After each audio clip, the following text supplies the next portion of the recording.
जय हिंद दोस्तों। जी20 एक बहुत बड़ा मंच है। जी20 की एक मुख्य मीटिंग होती है हर साल। वो इस साल इंडिया में होने वाली है। इस मीटिंग में पुतिन नहीं आ रहे रशिया की ओर से, चाइना की ओर से शी जिनपिंग भी नहीं आ रहे। क्या इसका मतलब है और क्या इसके मायने हैं, आज इस वीडियो में जानते हैं। और इंडिया का क्या स्टांस रहेगा जी20 मीटिंग के इस पर्व पर, देखते हैं। बेसिकली जी20 यानी ग्लोबल 20, यानी 20 ऐसे मुख्य मुख्य संगठन और देश, जिसमें 19 देश और एक यूरोपियन यूनियन है। वो लगभग दुनिया का 80% व्यापार संभालते हैं। व्यापार जो भी होता है वो लगभग लगभग 80% इन्हीं देशों के थ्रू होता है। इस कारण से इस जी20 का बहुत ज़्यादा बड़ा महत्व है। इंडिया में होने वाली है इस साल की जी20 की मीटिंग, और इस जी20 की मीटिंग में पुतिन और शी जिनपिंग नहीं आ रहे, यानी कि रशिया और चाइना के जो दो बड़े लीडर हैं वो इस मीटिंग में प्रेजेंट नहीं रहेंगे। सबसे पहले और सबसे बहुत ज़्यादा बेसिक, कुछ दिनों पहले साउथ अफ्रीका में 22 अगस्त 2023 को ब्रिक्स की मीटिंग हुई। ब्रिक्स की मीटिंग में ये तय हुआ कि हम डॉलर के अगेंस्ट कुछ एक बड़ा अपना रुपया लाएंगे, रुपया इन द सेंस करेंसी। और वहाँ का कुछ एनवायरनमेंट बन चुका था कि हम एंटी वेस्ट यानी पश्चिम के देशों के विपरीत जा रहे हैं, ऐसा एक काइंड ऑफ इन्वायरमेंट बन चुका था। ब्रिक्स समिट में पुतिन नहीं आए थे, वर्चुअली आए थे, मतलब ऑनलाइन उन्होंने सेशन अटेंड किया। इससे संकेत मिल गए थे कि इंडिया में भी यानी भारत में भी जी20 मीटिंग अटेंड करने नहीं आ सकते हैं पुतिन। और ऐसा ही कुछ हुआ।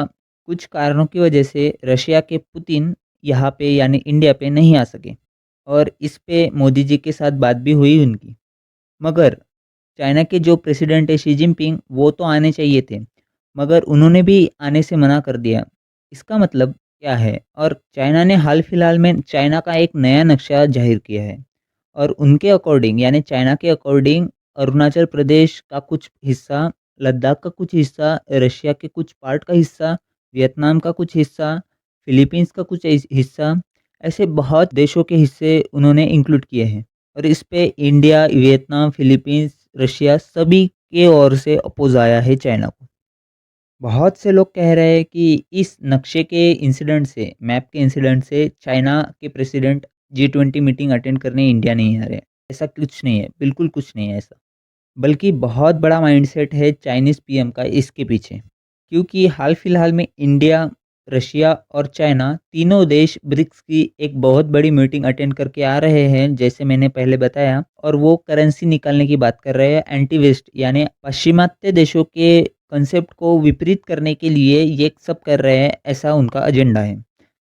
चाइना पूरी पूरी कोशिश कर रहा है कि इंडिया को डिसबैलेंस्ड किया जाए, इंडिया के ऊपर प्रेशर बनाया जाए जी20 का। क्योंकि चाइना ने एग्जैक्ट जी20 के मीटिंग से पहले ही, कुछ दिनों पहले ही अपना मैप जाहिर किया है। और इसी कारण से इंडिया बहुत ज़्यादा सख्त एक्शन भी नहीं उठा सकता चाइना के अगेंस्ट। और जब चाइना, रशिया नहीं है इस मीटिंग में, एक सीधा सीधा नैरेटिव जा रहा है, एक सीधी सीधी ऐसी दिशा जा रही है जो बाइडन और वेस्टर्न नेशन को, कि हमारा जो ब्रिक्स नेशन का जो संगठन है वो बहुत ज़्यादा अच्छा है और हम निकाल के रहने वाले हैं। Basically China, Russia versus western nation and US हो चुका है। ऐसे वो चाइना दिखाने की कोशिश कर रहा है। मगर इंडिया के क्या प्लान्स है, आगे चल के हम बताने वाले हैं। वेस्टर्न नेशन और जो बाइडन बहुत तैयारी के साथ जी20 मीटिंग में उतरने वाले हैं, और बहुत ही ज़्यादा टिपिकली इंडिया को टारगेट करने वाले हैं। मतलब बाइडन और यूएस के जो प्रशासन अधिकारी हैं, उनके मन में आग तो लगी ही है। क्योंकि जैसे इंडिया, रशिया, चाइना ने ब्रिक्स में अपने डॉलर के अगेंस्ट जो मोर्चा खोल रखा है, उस कारण से बाइडन और यूएस के लोगों को बहुत ज़्यादा तकलीफ पहुंची है। और बाइडन बहुत ही चालाकी से वेस्टर्न नेशन को सुलगा देगा और कहेगा कि इंडिया को कहो कि रशिया और यूक्रेन वॉर का जिक्र करे जी20 मीटिंग में। और इसी का बहुत ज़्यादा उम्दा एग्जाम्पल है कि जो कनाडा के प्रेसिडेंट है, उन्होंने कहा है कि हम ज़रूर से यूक्रेन वॉर का मुद्दा उठाएंगे जी20 मीटिंग में। अब हम आते हैं इंडिया की ओर। इंडिया बहुत ही ज़्यादा होशियारी से कुछ कदम उठाने वाला है, जो कि बहुत ही टर्निंग पॉइंट होने वाले हैं जी20 मीटिंग के, आज तक के जी20 की मीटिंग के। जैसे कि रशिया के विदेश मंत्री ने कहा है इंडिया को कि G20 मीटिंग में ऐसा कुछ हुआ जो रशिया के अगेंस्ट कहा जा रहा है, तो हम सुन के नहीं लेंगे और हम जो डिक्लेरेशन पास होता है, उस पे साइन नहीं करेंगे। बेसिकली डिक्लेरेशन ये होता है कि समिट में जितने भी देश हैं, वो एक मत पे सहमत हैं। ये मत हमारा है, ऐसे करके इस मत पे हम साइन करेंगे, ऐसे करके डिक्लेरेशन होता है। रशिया चाहता है कि जो G20 की मीटिंग हो रही है, उसमें रशिया यूक्रेन वॉर का ज़िक्र ना हो और इसी का समर्थन करते हुए इंडिया भी चाहता है कि इसका यानी रशिया यूक्रेन वॉर का ज़िक्र G20 की मीटिंग में ना हो, क्योंकि लड़ाई किसी और की और हम अपने सर माथा क्यों फोड़ लें? कहता है कि एक बड़ी चीज़ को रोकने के लिए दूसरी उससे भी ज़्यादा बड़ी चीज़ कर दीजिए। सो इंडिया इस साल ऐसे करने की कोशिश करेगा कि अफ्रीकन यूनियन जैसे यूरोपियन यूनियन है, वैसे ही अफ्रीकन यूनियन अफ्रीका के कुछ देशों का एक संगठन है अफ्रीकन यूनियन, G20 में ऐड करने की पूरेपूर कोशिश करेगा इंडिया और ऐसा लगभग-लगभग होने के चांसेस भी बहुत ज़्यादा दिखाई दे रहे हैं। इससे तो 2 चीज़ें होने वाली हैं। पहली चीज़ कि रशिया और चाइना जो नहीं है इस मीटिंग में मतलब है मगर जो प्रेसिडेंट उनके नहीं आने वाले हैं, उनका कोई इफ़ेक्ट नहीं पड़ने वाला है। और दूसरी बात, रशिया जैसे चाहता है कि रशिया यूक्रेन वॉर का युद्ध डिस्कस ना हो G20 मीटिंग में, वो भी नहीं होगा।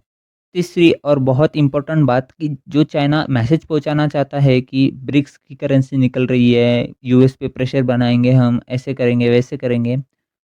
उस पॉइंट से पूरा फ़ोकस शिफ्ट हो जाएगा एक बहुत बड़ी खबर के ऊपर, जो रहेगी अफ्रीकन यूनियन का एडिशन G20 में और G20 कन्वर्ट होके हो जाएगा G21।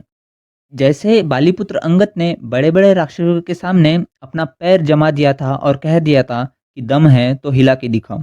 ऐसे ही हमारी इंडियन डिप्लोमैटिकल स्टैंडर्ड आज के दिन हो चुका है और ऐसा ही कुछ कदम उठाने वाले हैं हम। अफ्रीकन यूनियन का एडिशन G20 में और G20 कन्वर्ट होके हो जाएगा G21। ये सबसे बहुत बड़ा डिसीजन होगा। 2008 से लेके अब तक ऐसा कुछ नहीं हुआ G20 में जिसके कारण ये पूरा पॉइंट शिफ्ट कर देगा और ये बहुत ही अच्छी खबर है इंडिया के लिए और ये डिप्लोमैटिकल पॉइंट रखती है इंडिया का।